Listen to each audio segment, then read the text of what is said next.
But welcome. This is recipe number 2. What we're going to cook for you today is a salmon dish, sweet and citrus salmon.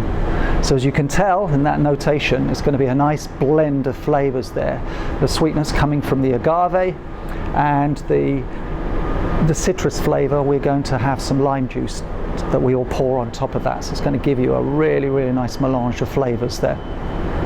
I'm also going to show you, while that's cooking, remember, how to perform an exercise. We're going to do the squat today. I'm going to show you how to do that with really, really good form.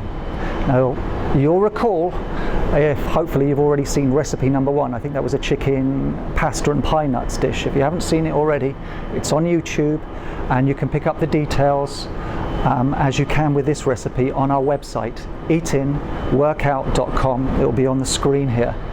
And you'll need that because if you want to win a prize, just go to it, click the tab at the top on the home page, which is called recipes. There'll be a box there where you can answer a quiz question, and then we'll select one from all the right answers and we'll send you off a prize. Today, I think last week we asked about olive oil, and quite a number of you got that right. This week we're going to be asking about something else. Not going to tell you yet, but keep your ears and eyes open, and then you can go to eatinworkout.com. So, enough from me. Let's go into the kitchen here and let's start work on our salmon. See you in the kitchen. Alright, so here we are in the kitchen. Before I get into the ingredients, I didn't mention this on the balcony out there, but remember, all our dishes, this is recipe 2, are all under 25 minutes and all under 400 calories. Before I start to talk you through the ingredients, what we're going to be using here, I've got to do a couple of things that I'd like you to do in this order. Normally, we don't care, remember, we're not chefs here, as you can probably tell, and we're pretty easygoing. But first thing I want you to do is, because it's all about saving time, remember? So 350, Chris is probably focusing on that. Just put the oven on, all right? Obviously make sure that there's nothing in there, otherwise you're going to have 2 meals. And then another thing I want to do is, again, before I explain exactly what we're using, cut up the garlic. Now, I've got a different knife this time from last week where I was just doing it so easily. Let's see if I've managed to improve on my skills, because this is a really sharp knife. Now, I've cut up the garlic first for a reason. Garlic is a very powerful food. It contains a number of things. It's an antimicrobial, and one of the compounds it has is called allicin. I won't bore you too much, but that allicin, in order for you to gain the benefits of that, it has to oxidize. So that's why I immediately cut it up first. Allow it to sit on the side for 4 to 5 minutes, okay? Let the oxygen react with the garlic. That'll bring the allicin out, and that will help you. All right, let's have a look at some of our ingredients here. Remember, it's sweet and citrus salmon. So this is about a 4-ounce fillet of salmon. Now this is wild salmon. If you can afford it, please go for wild salmon. If you can't, don't worry about it. But it's just obviously a lot healthier for you. Farm salmon, I'm not a big fan. Remember all those chickens that are in the coops squashed together? It's the same with farm salmon. And without, again, going into too much detail and putting you off, salmon is good. It contains omega-3s, the DHA, the EPAs, but go for wild or sockeye salmon. You're going to flavor it first, so there's some sea salt here. Remember, I love to use my fingers. It's just a nicer sensation. So we're going to flavor both sides. I'm going to use the other hand here and just prepare it. Okay, so there you are. We're just cooking, this is 1 serving. If there were going to be 4 of you, you would obviously have 4 pieces of salmon. Now what I've done is, let me just quickly wash them here. What I've done is I've sort of made all the ingredients for just 1 serving. But again, go to our website, eatinworkout.com, it's on your screen, and you'll find the full nutritional content, and you'll find the exact quantities of the ingredients you need to use. If there's going to be 2 of you, just halve everything, okay? All right. They become as one. That garlic is still reacting, so that's fine there. Okay, then you're going to make a sauce, and the ingredients that we have with the sauce are, remember, I love extra virgin olive oil. You know the benefits of that, although we're not going to be heating it today that much. Here's your agave for the sweetness. Here's the citrus part. That's the juice of, great, our oven is ready. That's the juice of lime. The dish requires like 4 limes, I think, for 4 people. So that was 1 lime that I squeezed in there. And I love this bit. I just added this. Here's a pinch of cinnamon. Cinnamon is very, very useful as well. I might make that the quiz question, actually.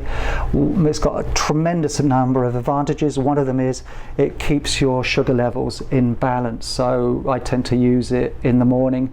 If I have oatmeal, I just sprinkle it across, especially I love Vietnamese cinnamon. So it's really, really useful for you. So what we're going to do is, back to here, we're going to combine these ingredients. Okay, so what we do now is our oven is ready. We take the salmon,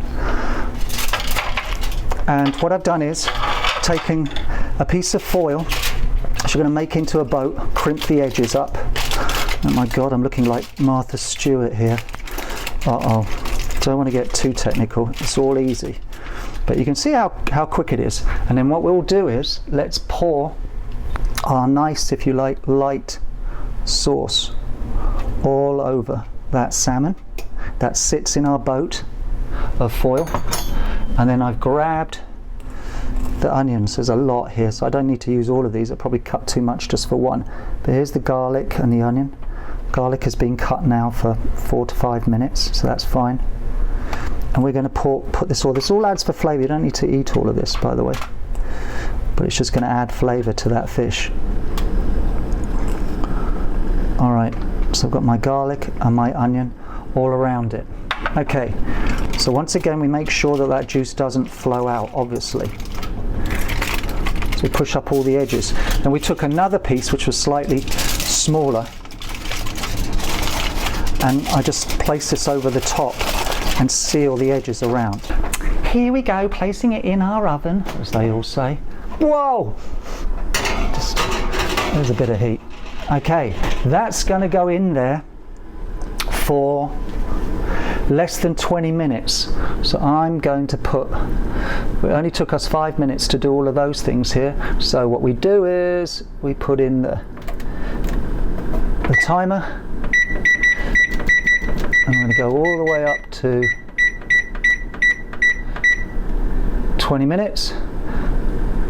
And we're ready to rock and roll. While that's cooking, remember, you can go and exercise. So follow me, Chris. We're going to go back onto the balcony because I'm going to show you how to do one important exercise, how to do it properly. See you out on the balcony, guys. All right, everybody, we're out of the kitchen for a little while. Our fish is cooking. Let me show you how to do a squat. This is a really, really important exercise. It's a compound exercise. Remember last week I was showing you how to do the push-up? Also a compound exercise. Basically means that it involves a number of muscle groups. And this one is great for the heart as well, because the biggest muscle groups we have in our body are our glutes, number 1. People think it's our legs. They're actually number 2, our quads. So what we're going to do is this. This is how we do it. We're going to give you a side shot of a squat. Now I'm going to use a chair here for people who perhaps have never done a squat before. So sit on the edge, and now at least you know you're not going to fall to the ground if you don't have that much confidence. You'll always end up on the chair. And also the chair will be a guide, because when you touch the chair, look, your hips will be in line with your knees. As you get stronger, as you progress, and we have programs that will do that for you months ahead, but you can actually dip a little bit further. It used to be known that you couldn't go too far, but yes, you can.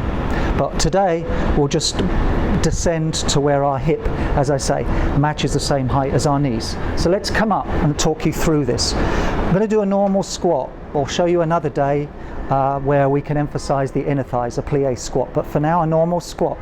So I pulled myself from the chair a reasonable amount. My feet are pointing forward. They are slightly wider than my hips. And think of your feet as tree roots. You're going to plant them into the ground and push. That's where your force is going to come from your quads, but from your feet upwards. The next thing is, let's look at the upper body. Your chest is out, your chin is up, but parallel with the floor, and it's got to stay there. We cannot have the shoulders coming forward. We cannot, all right? They have to stay back. Your spine has to be in alignment. Your back has to be flat. And we always say this, core engaged. best way to describe that is imagine your belly button, your navel, being sucked into your spine. So you can tighten it. I can still talk, I can still breathe, but it's now engaged, okay? It protects my lower back. Now, with everything as we just explained, chin up and parallel to the floor. If I had weights, they'd be balanced, the dumbbells onto my shoulders here. You can hold them down here if you want to as well by your side. Let's say we had them here. What we're going to do is hinge your hips, push your hips back, keeping the back flat, down you come. Now the big thing here is, Chris, I don't know if you can see it, I'm going to turn around, but just drive up with your legs. Come down, back is flat, hips are back, and drive up with the legs. There is no thrusting the hips forward in this, okay? That can cause an injury to your lower back. The other thing you've got to avoid is, let me lift up this apron. When you come down, avoid, it's called collapsing, the knees or the ankles inverting, coming in or going out. They still need to be pointing forward. It's all in the legs. If you're finding that too hard because you've never done squats before, then you can always try with an assistance. You can always hold on to, like I'm doing here, my banisters here, and just use that as your support. Use another chair, the back of a chair you can hold on to. I think we showed you this in month 1, program 1 or program 2 of our workouts that you'll find on eatingworkout.com. But that's perfect posture, perfect way, perfect form of how to do a squat. Good luck. We must get to the kitchen. I can smell some fish there. See you in the kitchen. Bye. Well, do you hear that? No, we haven't set the smoke detector on fire. This is our alarm. Remember, we set it. So for 20 minutes, it's now ready. So let's turn this off. Oven out.